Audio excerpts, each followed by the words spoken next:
More on Marathon, actually, too. Let's like a quick caveat. Yesterday, they released a puzzle for all this Marathon stuff. They released some gun information, and they told us that they're going to have a full gameplay reveal next week for Marathon. I'm absolutely stoked about this. Hopefully, Bungie's cooking this up. New extraction shooter coming out. This should be fun, especially if you like, Halo, Destiny-style shooting and mechanics, right?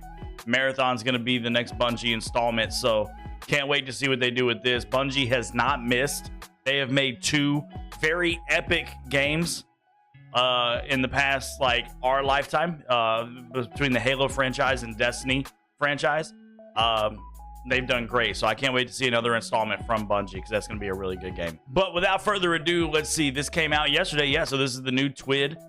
This week in Destiny, April 3rd, 2025. This week in Destiny, we've delved too deep, maybe too greedily, and we had to fight legendary foes shrouded in the darkness. Sunless Cell is back. If you haven't played it already, it is a dope installment of Sunless Cell. Definitely one of the harder GMs to do this season, so Bungie absolutely cooked with that one. It's very fun. If you haven't done it yet, they're already urging you, go play some Act 3, but only after you've read this week's TWID. All right, so play Act 3 is the first bullet point. Rushdown Roulette was fun. Guess we'll get some takeaways from that.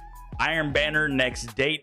Iron Banner's here right now, so, right? Or is that already gone? No, Iron Banner's here. So we can go play some Iron Banana today. Bungie Rewards Reminder. So they're telling us what the next date is. Then we get the Bungie Rewards Reminder. National Stress Awareness Month. There are donations that we can do for that to get an awesome emblem, and I'm sure we'll see it down over here in the TWID.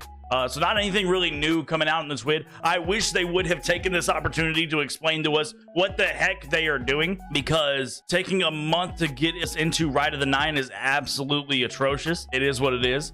We're going to sit here and we're going to play some old content until that new stuff comes out. But while we're talking about that, let's look at what we got in Act 3. Obviously, as you know, it opened up and Siva Wrath threw some freaking swords at us and opened up a new spot in the Dreadnought for us to explore. There are some things that we have to do in here for the Borrowed Dad quest line. If you don't know about all that stuff, there's been a lot of videos posted already to get started on that. We launched the third act of the episode, Heresy, 2 days ago. So this is just a reminder. We ended Act 2 with Eris capturing the Echo of Navigation and her High Heresy, isolating this remembrance of Oryx from the physical space of the Dreadnought while his sisters were still fighting for control over it. But pretty sure we made those two quite mad. Nothing bad will come of that, right? Wrong. Throw some swords right into the Dreadnought, right at our face, dude. Absolutely wrong. So obviously Act 3 opens, you know that we got Siva Wrath pretty mad, and we have the reprise Sunless Cell came in, a few different twists on it, and then at the very end of the Sunless Cell, spoiler alert, at the very end of the Sunless Cell, we have a new Taken style enemy. Oryx says that this Taken is not my own.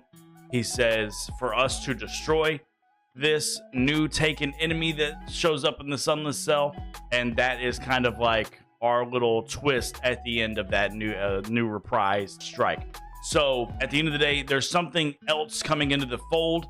He says that it is not his own, which means it is not of him, which means that it has nothing to do with Siva Wrath or Savathun as we know it. Maybe it'll come to light later that one of them might be involved, but it seems like it is neither of them as well, because they're busy squabbling over what to do.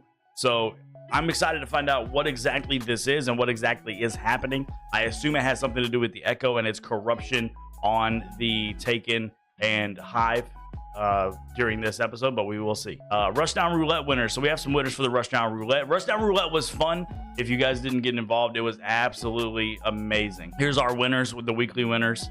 Hunters for North America, Sammy Cat, Mactix, and Zwerd all absolutely crushed it with a score of 5,209 or 529,388 for the Hunters. We love that. Looks like we didn't get the US to win on the Warlocks, but you know, Warlock score was pretty good, 531,000.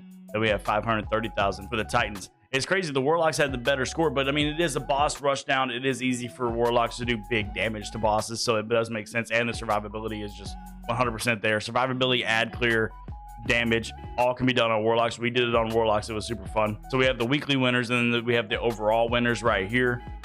Same thing, pretty much. Yeah, these guys were absolutely cooking. Yeah, they cooked the entire way through. So there we go. Rushdown Roulette was fun. They gave us all the combined scores for everybody. Very fun, different game mode. There are going to be some new things on the DL that they are actually going to be putting out for the upcoming events. I assume with Ride of the Nine. I'm not sure yet. There's going to be more fun stuff happening. So make sure you keep an eye out for teams to be plotted down just like this in the TWID for some awesome stuff. Yeah, Mal was up there. Yeah, we knew he was going to be in the Rushdown Roulette. We saw that like weeks ago with the TWID before Guardian Games even came out. Either way, there's going to be more awesome events like this, so make sure you guys stay tuned. This is going to be a fun way for Destiny content creators and gamers alike to get in there and have some fun, because these game modes are going to be for everybody. For the Rushdown Roulette, they posted out their roulette little GIF thing over on Twitter, and anybody could get in there and have fun doing some stuff like this. So make sure that you guys keep an eye out for Bungie and Destiny Help and all that stuff, all the awesome accounts to be following over on Twitter. Don't forget to get your Guardian Games jersey. It will be it's a limited time thing, so make sure that you get it while you can if you want it. It is on the Bungie store. And then we have Iron Banana. We're in the middle of the second Iron Banana week for episode Heresy. That means you're busy getting the seal, weapon rolls, all that stuff.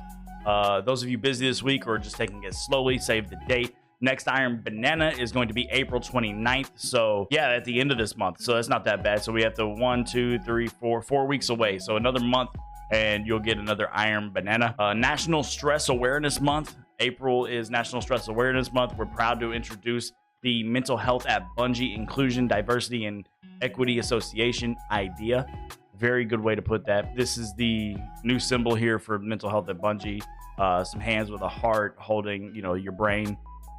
This is going to be on our new emblem. If you come over here and you help with the campaign, you do some donations, you do have a chance to earn this emblem. I know a lot of people that we were talking about it today. They struggle with different types of stress, stressors in their life, stressors outside of their life, stressors even in the video game that we're going into to try to get away from all this.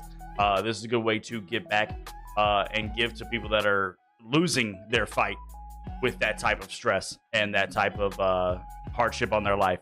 So if you wanted to donate, help for a great cause. Obviously, as you guys know, Bungie Foundation and Bungie in general is very good at giving to organizations that make a huge difference. That's why we have Bungie's Game to Give every year. We have all the different campaigns that we do for Bungie. They're really good at giving to these organizations, and Bungie and Destiny as a whole, the gamers, are really good at providing and getting big donations to go to these organizations. I think, honestly, you don't see enough of this in gaming where we can all come together and support a huge cause. I think Destiny 2 and the Bungie community does this better than any game I've ever seen. They always come together. They always do it.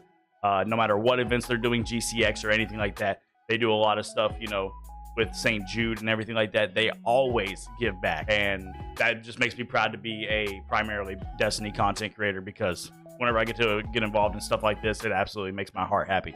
So make sure you guys go in there, give some money, get yourself a sick emblem, because they always give you something back for giving your money too. So get yourself a sick emblem to show off in game. Very cool one. Anything that has a heart on it, I'm always down to go grab those emblems. I have so many emblems with hearts on it, and that usually means that you've done something to give to the Bungie Foundation, or you've done something to help organize events for the Bungie Foundation. Whatever you've done, if you have a heart in your emblem on Destiny, that means that you're usually giving to people, and that's what we love to see.